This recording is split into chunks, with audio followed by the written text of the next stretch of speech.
out areas. Now we've done some area stuff so far. We've done area between a curve and the x-axis, right? And how did we find that? Right. We initially broke it into rectangles and did over and under approximations, and then we learned, well, if we take that number of rectangles to infinity, then that would be correct. So we did the limit of the sum of all those areas, and then we learned that is the same as the antiderivative. So we've kind of had this progression here.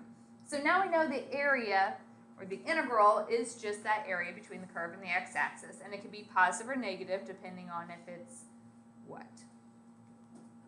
Above or below the x-axis. Now we want to talk about how to find the area between two separate curves. So not between one single curve and the x-axis, but two individual ones. Do you guys have any predictions?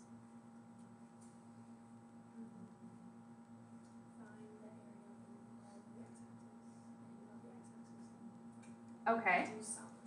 So one option would be to do like two separate things. So you could find, okay, the area here, above the x-axis and below the x-axis, which isn't bad, except this little section here we would have to do some other stuff with because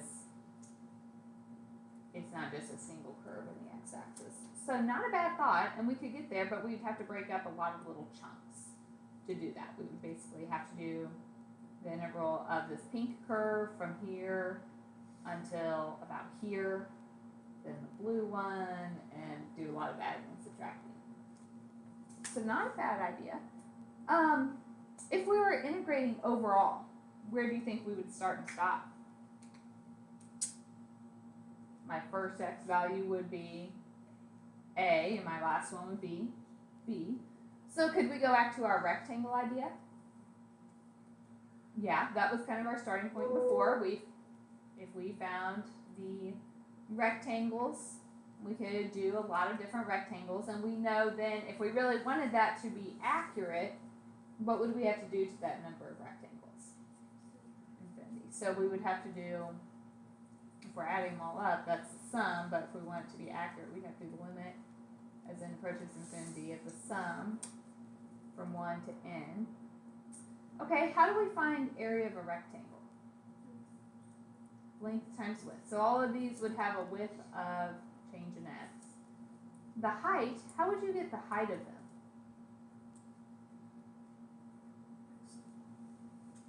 If I wanted this height from here to here, that's the y value of the top one minus the y value of the bottom one. So if f is on top, that would be, I'm going to say x sub I, because it could be whatever. So the y value of f minus the y value of g. But we know when we have a limit of a sum, that's the same thing as saying the integral. So all we have to do is the integral from a to b of the top curve minus the bottom curve. And we will get the total area contained between them. So we are going to use the same idea, integrating. We will have to set it up and make sure we get the top minus the bottom. What would happen if we flipped them? It would be a negative. Okay. And we know that if we're just looking at that area between them, not between that and an axis, it should always be positive at the end. All right, so let's try one.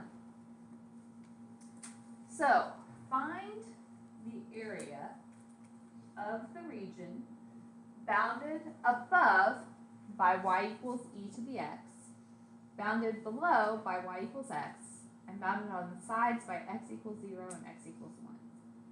That just sounds confusing. Let's try to draw a picture.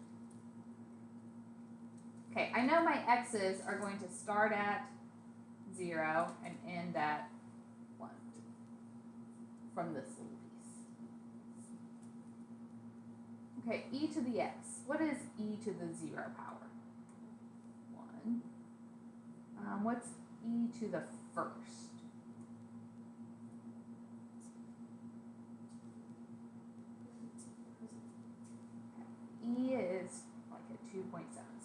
first is not quite 3.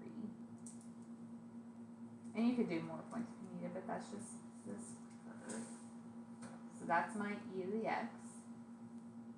Okay, if I wanted to graph y equals x. So if x is 0, y would be 0. If x is 1, y would be 1.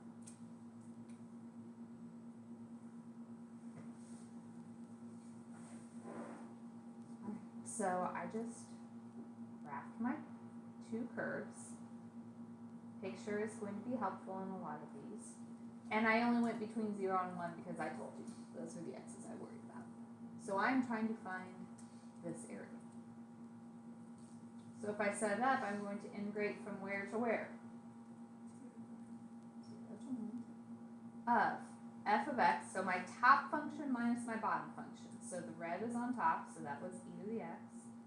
Minus, the bottom one is just x. And at the end we would have the dx.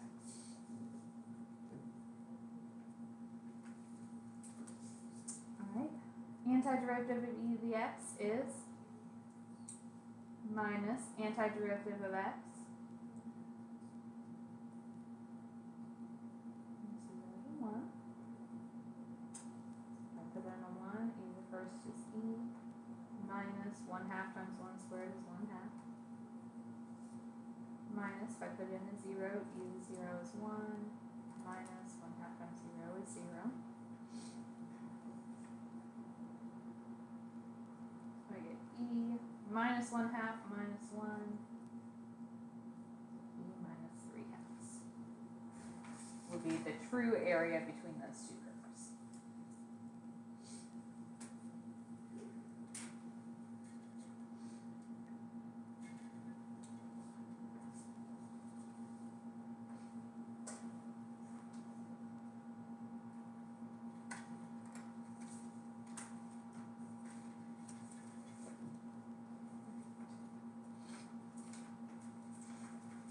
Is that okay? Let's try another one. I want the area enclosed by these parabolas. Did I give us the starting and stopping point this time? No. So what do you think we have to do? Well, we can't just take any numbers. If I want the area enclosed, okay, let's start by graphing, and let's see where we go from there. If I said y equals x squared, okay, 0 squared is 0. 1 squared is 1. 2 squared is 4. Okay, we could have negatives. Negative 1 squared is 1. Negative 2 squared is 4.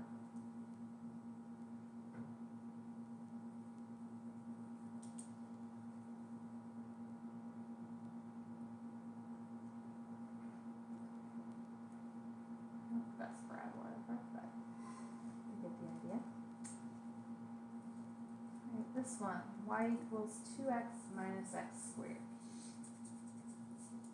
If I put in a 0, what do we get? Okay, if I put in negative 1, I get negative 2 minus 1, which is negative 3. If I put in negative 2, I'm going to get negative 4 minus 4, so negative 8, so that's just going down over here. If I put in a 1, I get 2 minus 1, which is 1. If I put in a 2,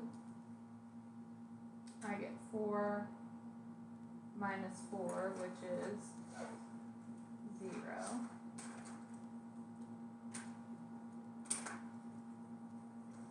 If I put in a 3, you get 6 minus 9, which is negative 3. So we're doing a lot of points here to try to get an idea of what these graphs look like. If I want the area enclosed between them, what do you think I'm looking for? Which part of this? Between 0 and 1. So if I just say area enclosed, that's when the two graphs are starting and stopping, or where the two graphs meet. Your picture, you could do it just like this. The other option would have been to work it out. Say, okay, I need to know when these are equal. So this would be a 2x squared minus 2x equals 0. Take out a 2x. And we get the 0 and 1. And if you know you're starting and stopping, when you draw your graph, you only have to really graph between those 2 points. So you don't necessarily have to do that whole thing. If you find your intersection first, you could just look at that piece of our graph. All right, is everybody okay on how I got the 0 and 1 and drew my graphs?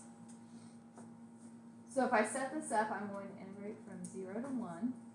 And we have to do top minus bottom. So what's the top one?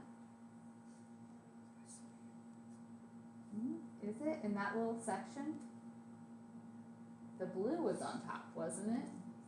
That was my 2x minus x squared minus bottom was x squared. Now, if you do it wrong, how are you going to know? When you get to the end, you'll have a negative, bless you, and you can do the absolute value of that answer. Okay, so if you get a negative, you don't necessarily have to rework the whole problem. You can just recognize, oh, I flipped my functions, it should be the positive. Yes, ma'am? How do we know which one's on top if we do just top and down? Wait.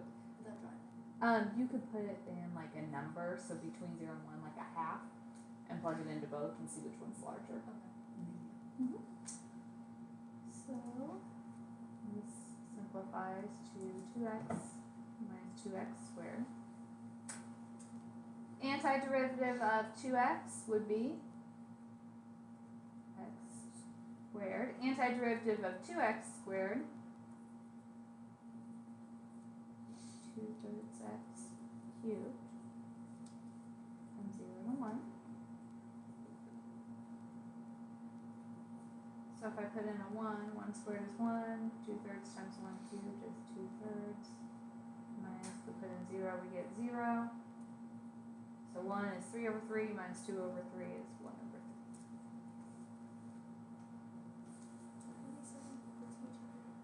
To find out where to start and stop, because in the problem I didn't say between x equals 0 and x equals 1. I said where it's the area that's enclosed, so between them, so when they meet. Any questions there?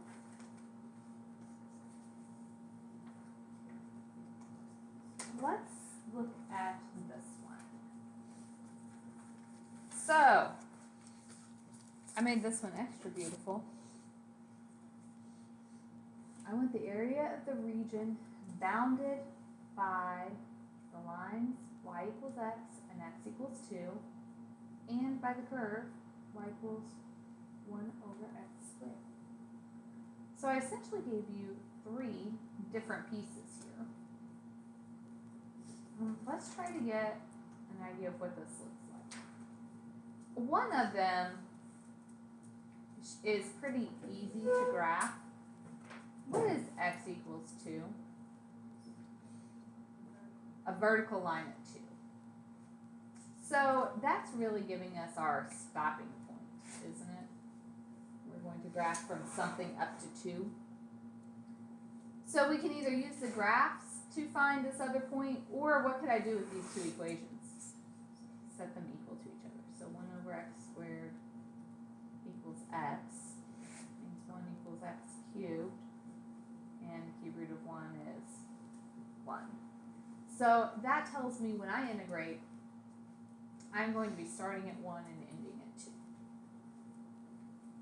Right. A graph would be helpful so we know what's on top when we do this. Y equals x, so like 0, 0, 1, 1, 2, 2.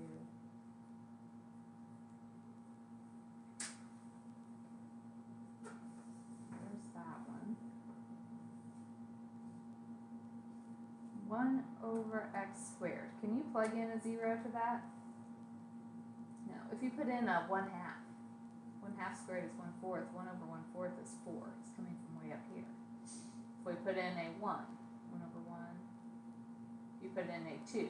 1 over 2 squared would be 1/4.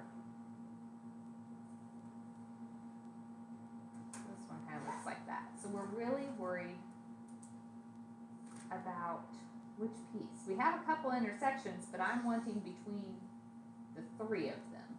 So I'm looking for this part from 1 to 2. So what's on top there? X minus what's on the bottom?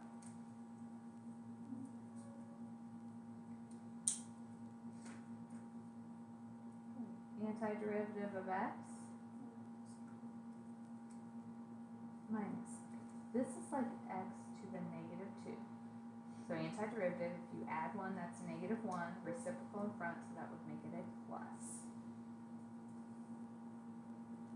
From 1 to 2. We put in 2, 1/2 times 2 squared plus 2 to the negative 1 is 1 over 2. Minus, if you put in the 1, we get 1/2 plus 1.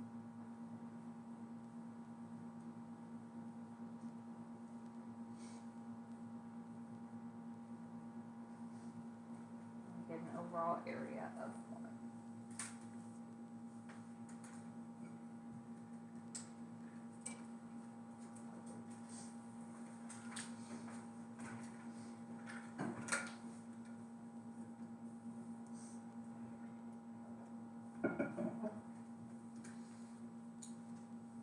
Is this okay? Let's do a few more today. Maybe 1 to 2 more. See how far long this one takes. I want to approximate the area bounded by the curves y equals x over the square root of x squared plus 1, and y equals x to the 4th. Is this the curve I have on here, or did I change it? I might want to change this, because it's actually, I'm going to change this second curve, if that's okay. I'm going to make that a y equals 1/4 x. Sorry about that. And I'm going to add in one more intersection, and that's equal to 0.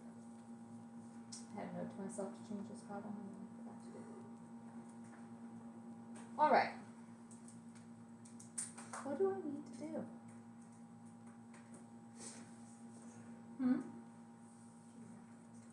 Okay. We know if we're thinking about a graph, x equals 0 is just a vertical line at 0. 1/4 x, that's just a line. This is not ideal, is it? Would it be helpful to maybe find where they meet before we draw the graph so we know where we really need to graph? We do that.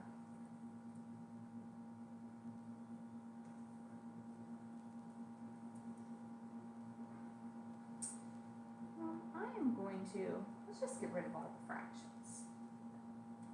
So if I multiply my 4 over here, and multiply my radical over here. So I basically treated this 1/4 x, I did it like x over 4 and cross multiplied. Let's see if there's no way I get there.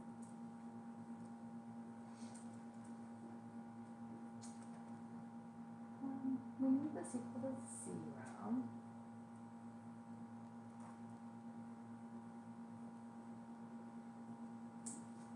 So we could try, I guess we could have tried squaring first.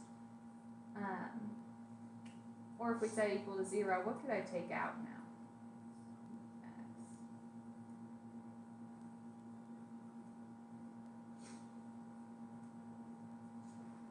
So if you set those equal to 0, that's where the x equals 0 came from, that I already gave you.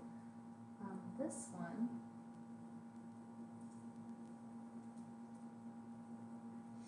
the square root of x squared plus 1 equals 4. If I square, x squared plus 1 equals 16. X squared equals 15. So x is plus or minus the square root of 15. All right. So technically, this one has multiple intersection points. Negative radical 15, 0, and positive radical 15. So it is not pretty at all. But if I say it's bounded by x equals 0, so if I hadn't said this, then we would have to do two separate pieces, from negative radical 15 to 0, and from 0 to radical 15.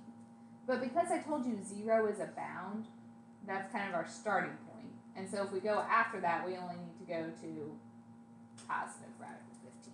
So if I hadn't given you that, then we would have to do multiple pieces, which we will do in our next example.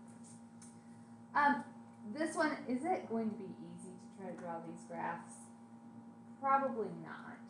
So if you're trying to just figure out which one to set up on top, we know we're going at 0, square root of 15. Give me a nice number between 0 and the square root of 15. 1 would be great, yeah. Square root of 15, I mean, if you think like square root of 4 is 2, square root of 9 is 3, square root of 4 is, or square root of 16 is 4, so it's somewhere between 3 and 4. If I put in a 1, this would be 1 over the square root of 2, and this would be a 1/4. Which one is going to be bigger? Yeah, if you're not sure, put it in. What is 1 divided by the square root of 2?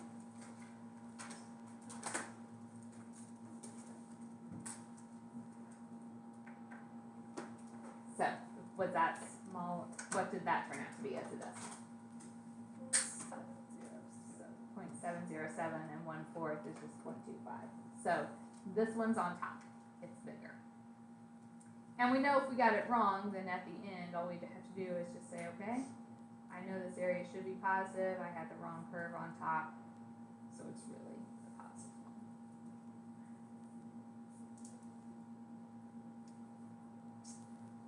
All right. This is not nice. I am actually going to break apart this angle. Something we haven't done in a long time. But if we have multiple terms being integrated, we could do each one separate. And here's why I'm doing that. Can we integrate 1/4 x pretty easily? Yes. Can we integrate this one easily? So what am I going to have to do to integrate this? Substitution. What would our u be?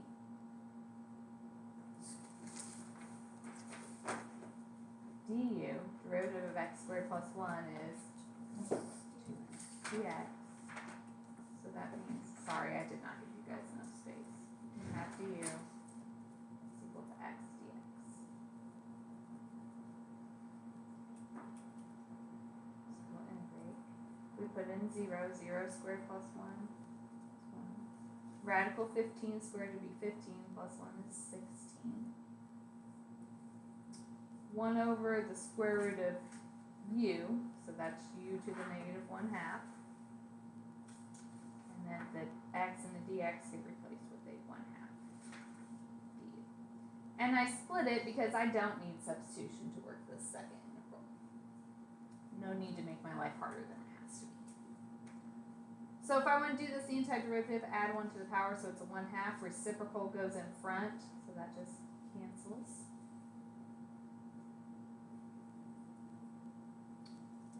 So I get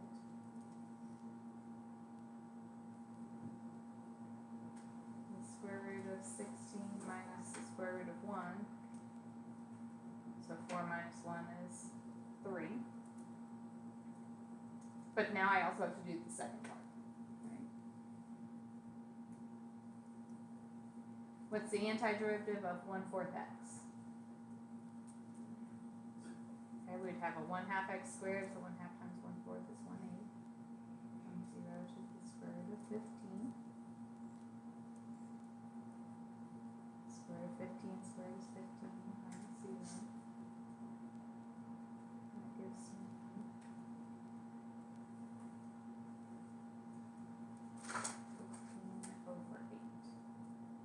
So my final answer is 3 minus the 15 over 8. So 3 is 24 over 8 minus 15 over 8. So 24 minus 15. 2 minutes. Alright. Why did we drop the negative on u to the 1/2 that one time? Because We did the answer. Oh, So okay. we added 1 to the power. Other questions here?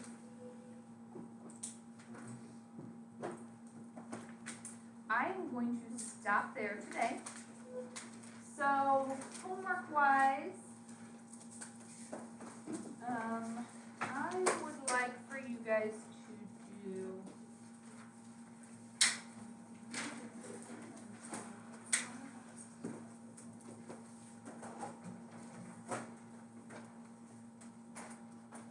one, 2, and 13. You could probably do more than that. You cannot do problem 3 yet, so please don't try to do number 3. But I want you to do a few, so 1, 2, and 13 would be a great starting point.